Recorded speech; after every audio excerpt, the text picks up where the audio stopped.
وقل آمنت بما أنزل الله من كتاب وأمرت لأعدل بينكم الله ربنا وربكم وأمرت لأعدل بينكم الله ربنا وربكم لنا أعمالنا ولكم أعمالكم لا حجة بيننا وبينكم الله يجمع بيننا وإليه المصير.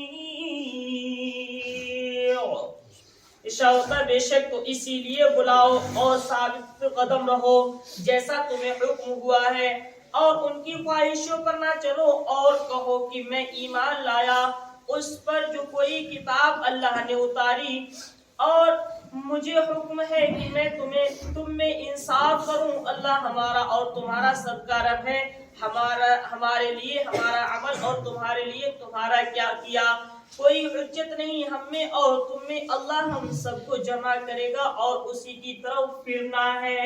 سبحان اللہ. رب سبحانہ و تعالی ارشاد فرماتا ہے بے شک تو اسی لیے بلاؤ اور ثابت قدم رہو جیسا کہ تمہیں حکم دیا گیا ہے. یعنی جو شک میں ہیں انہیں شک سے نکال کر اللہ کے دین کی طرف لاؤ. سبحان اللہ.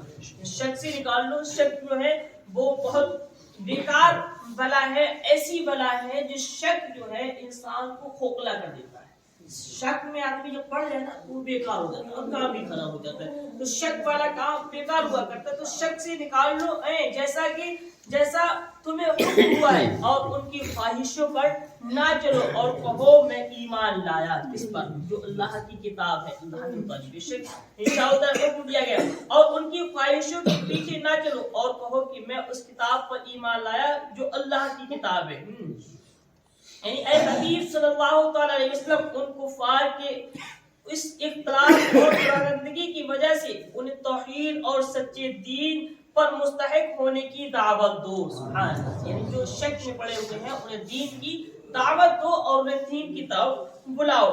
تو شاہد ہے دعوت. اور آپ ان کے انکار کی وجہ سے دل تنگ نہ ہو. یعنی جو ایمان نہیں لاتے ہیں انکار کر دیتے ہیں تو اپنے دل پر اس کا ملال نہ لو. اللہ چاہے گا تو وہ خود بخود چلے آئیں گے.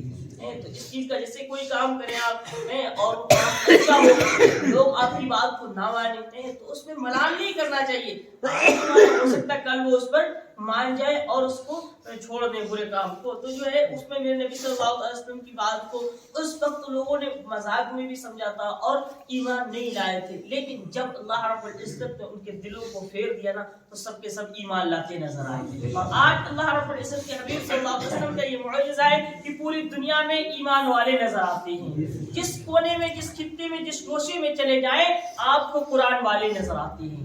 میرے نبی صلی اللہ علیہ وسلم کا معجزہ ہے. آپ کہیں پر بھی جائیں ہر بندہ جو ہے نہیں پڑھتا ہے قرآن, ہر بندہ ایمان نہیں لاتا ہے, لیکن پھر پوری دنیا میں آپ کو کہیں نہ کہیں ایمان والے ضرور مل جایا کرتے ہیں, قرآن کے ماننے والے ضرور ملتے ہیں. تو ان کے انکار کی وجہ سے تنگ دل نہ ہو. اس دین پر اور اس دین کی دعوت دینے پر ثابت قدم رہیں. یعنی جیسا آپ کو اللہ تعالی کی طرف سے حکم دیا گیا اور ان کی باطل خواہشوں کے پیچھے نہ چلیں. یعنی اب وہ اپنی خواہشوں بتاتے ہیں کہ یعنی ہمارا جو ہے آپ اس کے پیچھے چلیں. وہ جو ہے جو غلط ہے اس کے پیچھے تو یار بالکل ہی نہیں چلا جا سکتا ہے, کہیں سے کہیں تک نہیں چلا جا سکتا ہے.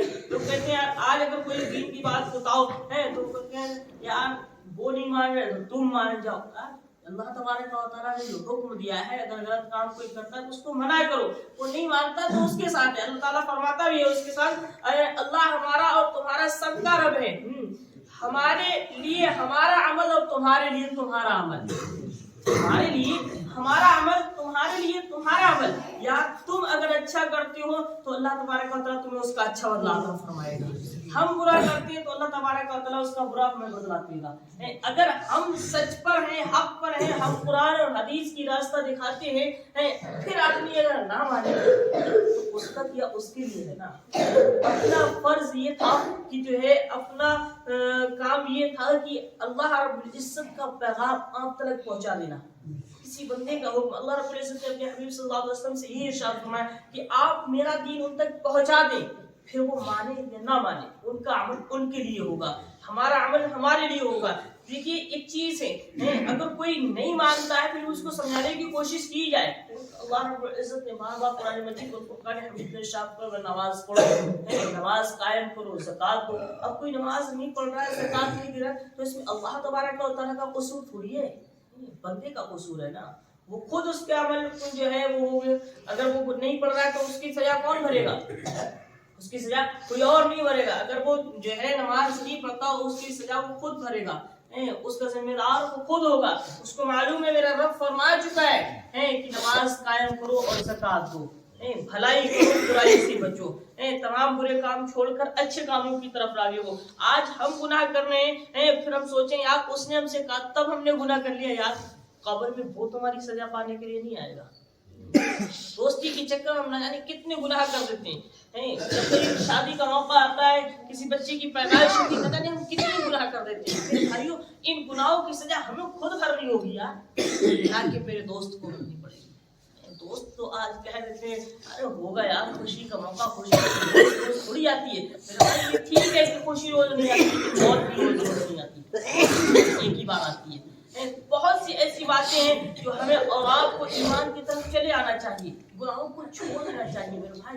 क्योंकि उसकी वजह यह है कि अगर आज हम थोड़ी सी मजा के चक्कर में वो गुनाह कर लेते हैं, आखिरत में वो मजा इतना महंगा पड़ेगा ना, आखिरत में उस मजा की सजा इतनी महंगी पड़ेगी बर्दाश्त ना कर सकोगे। सोचो अगर अल्लाह रब्बुल इज्जत ने जो है हल्की सी आग की चिंगारी भी अगर आपके हाथ पर रख दी तो उसके लिए कैसे बर्दाश्त करोगे, कैसे बर्दाश्त कर पाओगे? आज हल्की सी चिंगारी आग की, यहाँ की आग की बर्दाश्त नहीं होती, सोचो जहन्नम की आग के कैसे जो है हमसे बर्दाश्त हो पाएगी।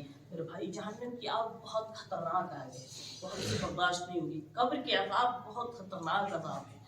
कब्र में बिच्छू भी होंगे, अजदहे भी होंगे, यानी सांप भी होंगे, वहां पर कोई मददगार भी नहीं होगा, कोई लाठी और डंडा भी नहीं होगा जिसकी जरिए से हम और आप जो है वहां पर सपोर्ट लेके बच सकें। आज छोटी सी अंधेरी सी कब्र है, भागने की जगह भी नहीं है, कहाँ जाओगे?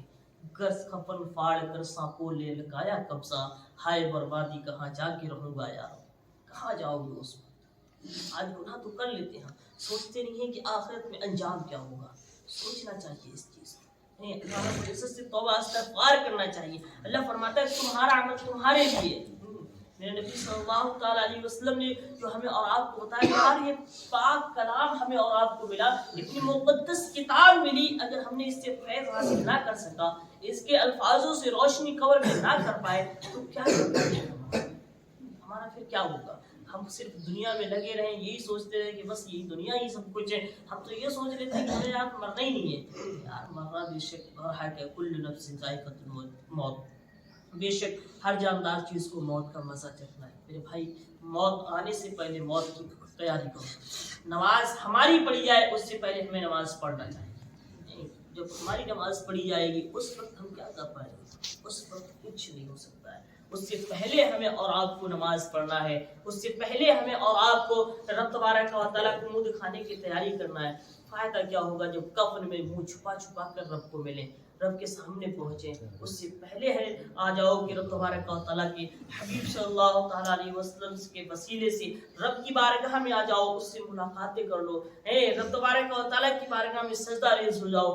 कफन में मुंह छुपाने की जरूरत नहीं पड़ेगी। अगर हमने और आपने अच्छे काम किए हैं तो हम क्यों मुंह छुपाएंगे? रब तबारक व तआला के सामने जाने में शर्म क्यों आएगी? अगर हमने अच्छे काम किए, अगर अच्छे काम नहीं किए शर्माएंगे तब।